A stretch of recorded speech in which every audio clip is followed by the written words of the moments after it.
talking with Dave McCormick, candidate for U.S. Senate here on Indiana in the Morning, and it's so good to have you with us here in Plumville, which is an appropriate place for you to be, isn't it? For sure, yeah, it's great to be here with you. Yeah, this Plumville was where my dad grew up, and my pop-up had a drugstore, which is literally about a block from where we are, and I've got lots of great pictures. The drugstore was the business, and then they lived above the drugstore. And then my dad grew up and went to Marion Center High School, which we just visited early. So these are roots. These are deep roots here. Your dad was with you in Marion Center this morning. That's right. He was there. It was amazing. We had my dad and my mom. So my dad graduated from Marion Center in '56, and he was a couple years older than my mom, and he went as a student teacher to Punxsutawney, and then taught at Punxsutawney. He met my mom there, and she became a teacher, and he became a teacher, and they've had a great life in Pennsylvania. Now, in Pennsylvania, though, you grew up in Bloomsburg area? I grew up in Bloomsburg. Yeah, I was born in Washington County, and then not long after I was born, my folks moved to Chambersburg and then eventually Bloomsburg. And I grew up in Bloomsburg, which is about 40, 50 miles southeast of Scranton. And my folks had a small farm there. My dad worked at the college, and this became like the perfect place to grow up. And really a wonderful, wonderful part of Pennsylvania. Well, there are a lot of people that say that when you're involved in Pennsylvania politics, there's Pittsburgh, there's Philadelphia, there's really Philadelphia. and towns like Indiana, Punxsutawney, Marion Center, Plumville, they don't really count. Yeah. You don't believe that? I don't believe it. In fact, the two reasons they count. The issues here in rural Pennsylvania are really distinctive. In other words, you got to really understand what's going on here, and what's happening with inflation, as an example, is killing working families across Pennsylvania, particularly in these rural areas. What's happening with fentanyl? Fentanyl is getting into these communities. It's a real disaster. And so to really represent Pennsylvania well, you have to understand what's going on in Philadelphia and Pittsburgh, but you also have to understand what's happening in these rural communities. Then as a matter of winning, to win Pennsylvania, you've got to get people out to vote. And these rural communities are a great place to get people excited about voting, and that's what I plan to do. Now, you talk about fentanyl, for instance. Yeah. Do people make the connection between the fentanyl trade and the immigration and the country's borders? Yeah, well, they're starting to make the connection now, because what's happened under Joe Biden on the borders is an absolute disaster. It's a disaster for national security because people are coming across the border unchecked. I went down to the border last campaign, and you could look up in the hedgerows and you could see the cartel guys sending people across the Rio Grande. That fentanyl comes across the border, and 48 hours later, it's in northeastern United States and on Route 80, Route 81 down the turnpike. And it's killing Pennsylvanians. We lost 5,000 Pennsylvanians last year from fentanyl and opioids. Just to put that in perspective, we lost more people in Pennsylvania last year than we lost in 20 years of war in Afghanistan and Iraq in terms of those that were killed in action. So it's a mammoth, huge problem. And Joe Biden and Bob Casey, and this is a place where our current Senator Casey, has been with Joe Biden 98% of the time, and they just haven't dealt with the border, and it's a real problem. You have a pretty extensive career in international politics and in the Bush administration, and with your later political connections, you've been on this stage, and you know about international relations. You see what is happening in Israel right now. There is a really direct connection, isn't there, between what's happening there and what's happening here in America? Yeah, there really is. And, my experience really started being a young lieutenant deployed with the 82nd Airborne Division in the Gulf War, where I deployed to Saudi Arabia and then Iraq. And I saw there the importance of American leadership, the importance of American strength, the importance of standing by your allies.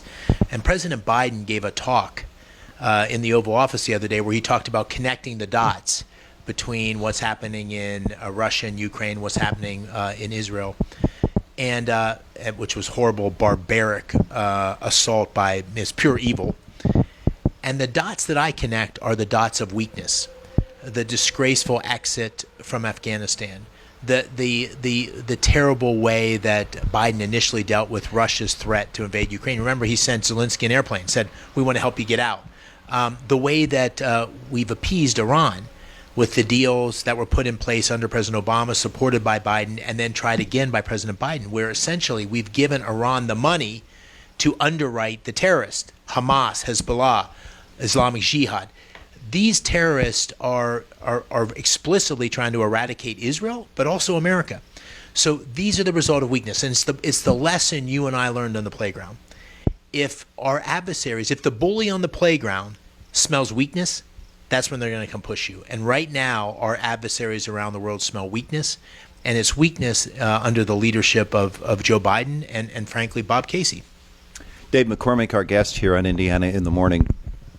This is your second campaign, and almost there was no break between the first one and this one. The primary campaign through which you went just a couple of years ago. Now the decision to take on an incumbent senator. Tell me about making that decision and what went into that. Yeah, well, the reason I ran last time was because I feel like I was blessed by everything our great Commonwealth has to offer, everything America has to offer. I've lived the American dream. I've had more success than I ever imagined I would, and I attribute it to good fortune and being part of this great country. And I feel like that great country is slipping away, and that's why I ran last time, and that's why I'm running this time. If anything, things have gotten worse economically, from a national security perspective, spiritually. I think our country is headed in the wrong direction, and the one antidote to that, the one thing that fixes that, is leadership. And I don't think we've had good leadership from our current Senator Bob Casey. And I'd say two things about that. Pennsylvania is the most consequential state in the country. It's the battleground state, fifth, sixth biggest economy. It's where the country was born. And in that most consequential state, we have the least consequential senator in the Senate. And this is a guy who hasn't done anything in his 17 years. But on top of that, he's voted with Joe Biden 98% of the time.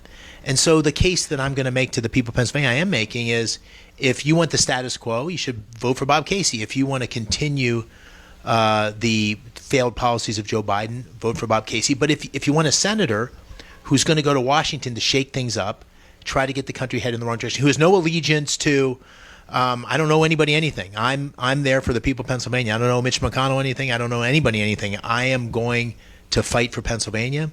I don't need this job. I want this job. That's the argument, and that's why I'm doing it.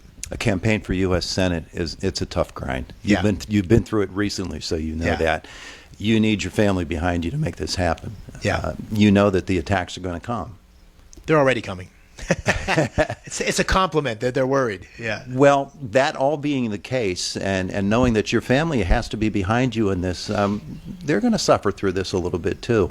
But they seem like they really want to. They want to be here. Well, my mom and dad have been incredible. We've got daughters we have 6 daughters who are scattered all around the country in different colleges, and they, I think, are understand that America is a uniquely special place, but only if we work to keep it that way. And my wife, who's an immigrant from Egypt, my wife who was born in Egypt, and her family was persecuted because they're Christian, and moved to this country at the age of 5, and she's lived the American dream. We know how special America is. So if the sacrifices we have to make are that some people say some mean things about us that aren't true, those are small sacrifices compared to what's been sacrificed in the past by great Americans to make America what it is today. In your mind, when we think about what happens in Washington, its impact all the way down here we're sitting in Plumville, Pennsylvania, on an afternoon, the connections that you're able to make between what happens with the economy, how it spills over into other aspects of our daily lives, that's a puzzle that you have to put together for us so that we understand what you're about. Well, it is a puzzle, but I think it's a puzzle that's best dealt with or best solved by somebody who's not been part of Washington. I didn't grow up trying to be a career politician in Washington. This is my first rodeo, I guess, last time when I ran 2 years ago.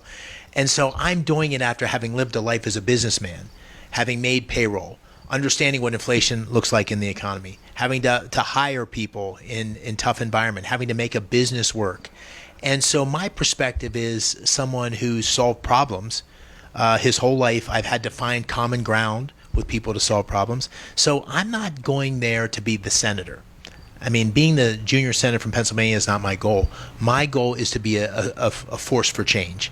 And I think the country's hungry for change. I think the country's hungry for someone who's going to go fight on behalf of Pennsylvania to make a real difference. And so my goal, the way I'll measure myself is not whether I get elected. The way I'll measure myself is whether, if you look at what I do when I get there, it really makes a difference. You were at Marion Center this morning. You were at Punxsutawney today as well, correct? Yes, sir. Yes, sir. All right, so the school tour is already underway. Yeah. And I said the last campaign for president, you never knew who was going to show up on a street corner in Indiana, Pennsylvania. I remember one day driving by, and there was Ben Carson just standing there at 7th and Philadelphia streets. Looking lost. and I said, wow, these guys, they seem to be everywhere, and you really have to, you put the miles on, but you have to really be geared up for it and have the energy for something like this. Two things. First of all, when you look at the map of Pennsylvania, 67 counties, you look at those maps, it doesn't look that big. You get in a car, driving from Philadelphia to Erie is like going across the Great Plains. Like this is it's a big state. But I like doing it. I think that's the key. I love meeting people across our Commonwealth. I'm genuinely committed to winning this seat to make a difference. I want to understand. I'm curious about the challenges they face and how I can connect with them. So things exhaust you when you don't love them. And things energize you when you do love them. And I'm doing this out of love for my country, out of love for Pennsylvania. I'm doing it because I want to make a difference. So far, so good. I like what I'm doing, and I'm excited to do it. He's hooked up the Conestoga. He's making the tour all across Pennsylvania. David McCormick, thanks so much for visiting with us today. Thanks for having me. Good to be with you.